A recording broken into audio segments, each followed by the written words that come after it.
We are here at our annual conference at Insasint Function Venue just outside of Durbanville, which is the first day of 2 days that we host and receive our clients from across the country.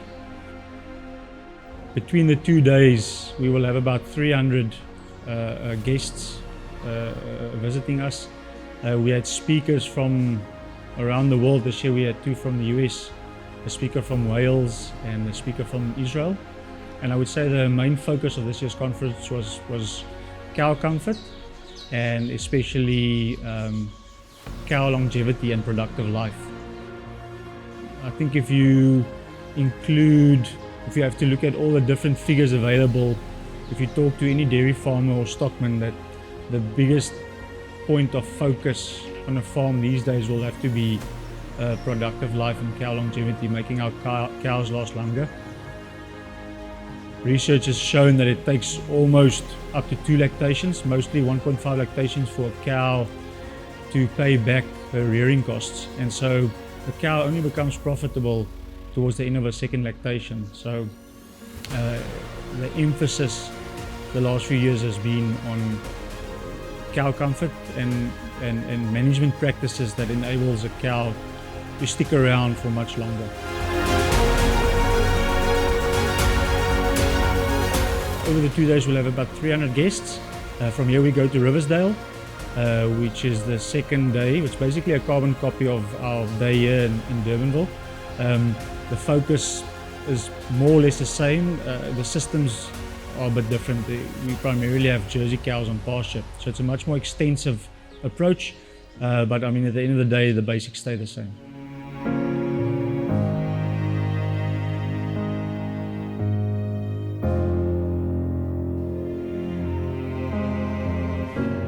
So one of our main areas at the Dairyland Initiative is looking at ventilation, both in cows and calves. And so when I look at a barn, when I step onto a barn, I'm always looking at what the primary form of ventilation is. And here in South Africa, the most common type of ventilation system in these barns is natural ventilation. So in order for natural ventilation to work, you need to have high open sidewalls, an appropriately sloped roof to help so that as air is moving over the roof slope, it's able to pull that old exhausted stale air out of an open ridge.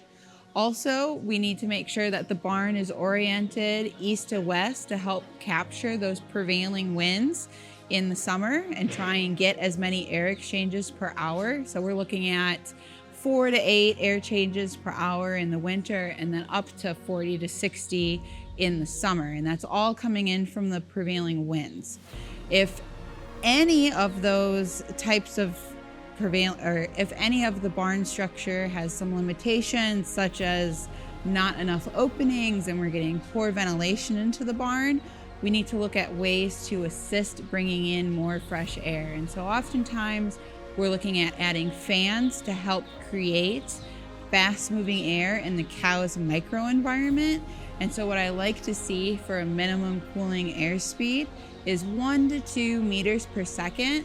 And this is really essential at about a temperature humidity index of 68, which is equivalent to an ambient temperature of about 20 or 21 degrees centigrade. And that's when we really want to be ramping up these systems so that we aren't seeing the negative impacts of heat stress.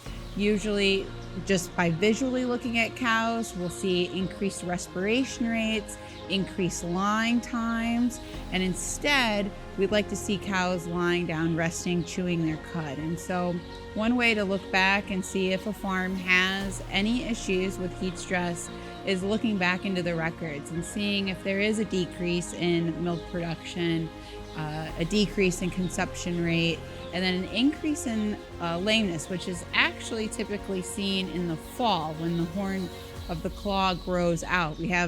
We see cows, standing in the summer, and by the time we see the impacts of that on hoof health, it shows up in the trim records in the fall. So those are some easy ways to look and make sure to check if your farm is experiencing heat stress.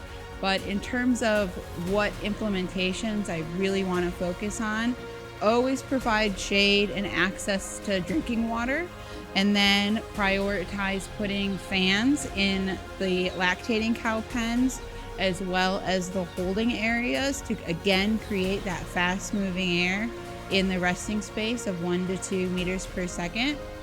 Or in the holding area, we're looking at 2 meters per second at the top of the cow's back. And then lastly, I'd look at adding water. So the best place to add water is in the holding area, and we get our most bang for our buck by combining that fast moving air with water droplets or soaking in the holding area. And then we can think about adding soaker systems to the feed bunk in a milking pen. But if I want to prioritize where I want to spend money in improving heat abatement on farm, it's going to be fans, and then making sure that the ventilation system of the barn is working appropriately, is cost effective, and works year round, and benefits the cow both for her health, well-being, and productivity.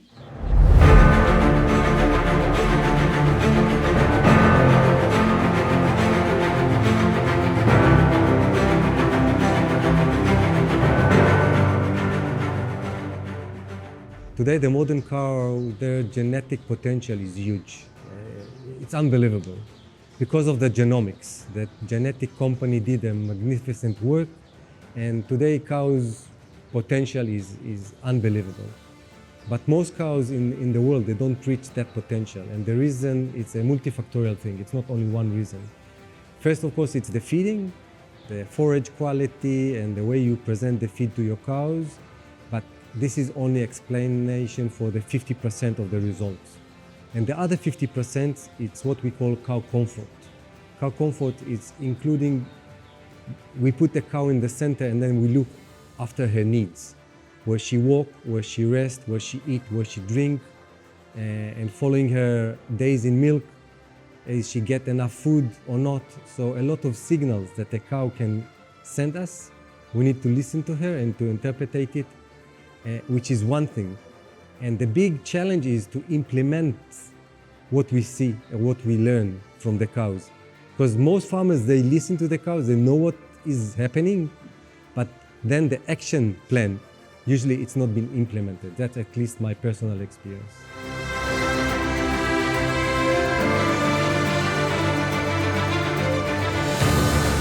A really important development in the dairy industry has been a tendency to breed animals too early and also to have very young herds. And that has been, unfortunately, a very negative thing. It's critical to allow the heifers to be bred at the right size, weight, because whatever you do to them that heifers sets them for the rest of their lives. So if they're immature, they will be underperforming for the rest of their lives. And that's really, really important, especially when we're thinking about another piece of this equation, which is keeping them for longer in the herd. Longevity, productive life is really important because it allows you to actually utilize the excess animals for other purposes, which are actually very lucrative, say beef cross or selling heifers. And you cannot do that if you have a very young herd. So creating and retaining old, mature, healthy cows is a big piece of sustainability, economically and otherwise. It's important that heifers are weighed before they bred. They need to be 55 to 58% of mature body weight at the time of conception. And that also means you need to know what the mature body weight is. So you need to weigh lactation 3 plus between 80 and 140 days because that's the denominator. And then from there you can calculate the ideal age at which you should breed them, because it's tied to ADG and growth, of course, and size. So that's critical. Your heifers set the platform for your whole herd. The 10-week milk of lactation 1, 10-week milk of lactation 1 will be your average annual milk for your whole herd. So that's something to think about, because you cannot outperform your heifers. They are the ceiling. They set the ceiling. So you can't like catch up. there's no factory reset for heifers. Whatever happens to him is for life. It persists. So very underappreciated part of the dairy industry.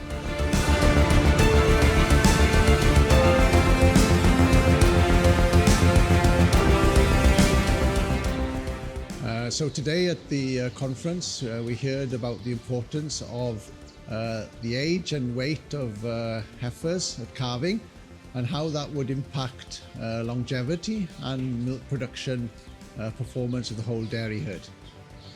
But for me, in my talk, the point I wanted to make that it wasn't just about the weight of the animal at first calving, but also the composition of the body.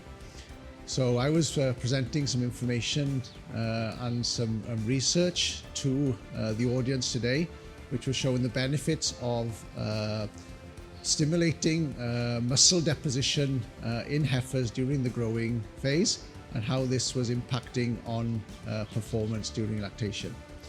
The second point that I made to the audience as well, the body condition score, although it's a widely used measure in the industry, it's not really telling us about the body composition of these animals.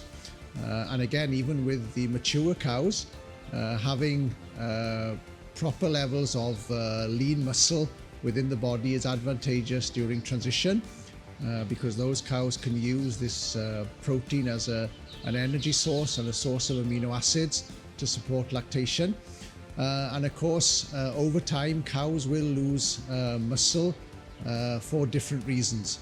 So I talked about the importance of correct nutrition to build and maintain muscle in these animals.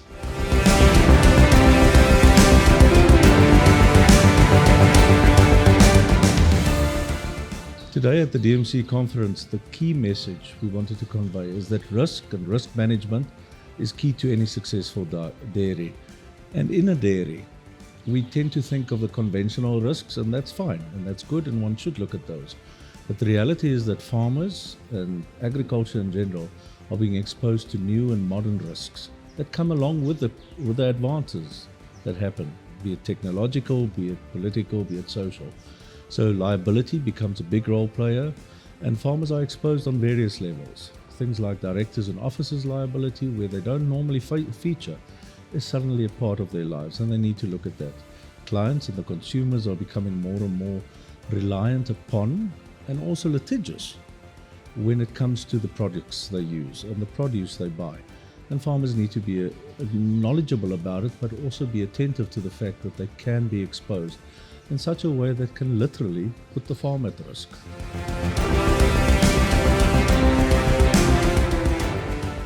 This is a platform we created 12 years ago to give our producers or clients the opportunity to get together, and then the previous 12 months we decided on what type of speakers we would like to bring in. So we had sponsors that brought in specific speakers that addressed certain problems that we had, that we think that was holding us back from being more profitable and more sustainable. So today's focus was longevity. Where do we start with it, and how are we going to achieve it? These kind of things you will not achieve unless you're really willing to be critical on yourself. So that's what the speakers really achieved today, is being critical on us and helping us to think in a different way. Now, take in mind that these producers that was here today represent about 70,000 cows in milk and about 30% of the milk production per day in South Africa.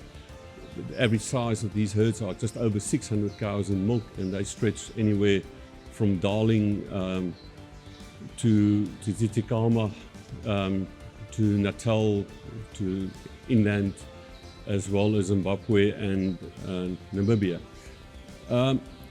These guys are focused, they understand the pressures that we have in the industry, and they do understand that we have to think in a new way, we have to do things in a new way. And I think that's what the sponsors really conveyed very well today, is that we don't have to reinvent the wheel, but we have to be honest and critical with ourselves and fixing these problems and seeing the way forward. The good thing is that these sponsors also did is they brought the right speakers out that can help not just identify the problem, but also help with solutions and creating a smoother path for us forward. South African dairy farmers are definitely some of the best in the world. We know that.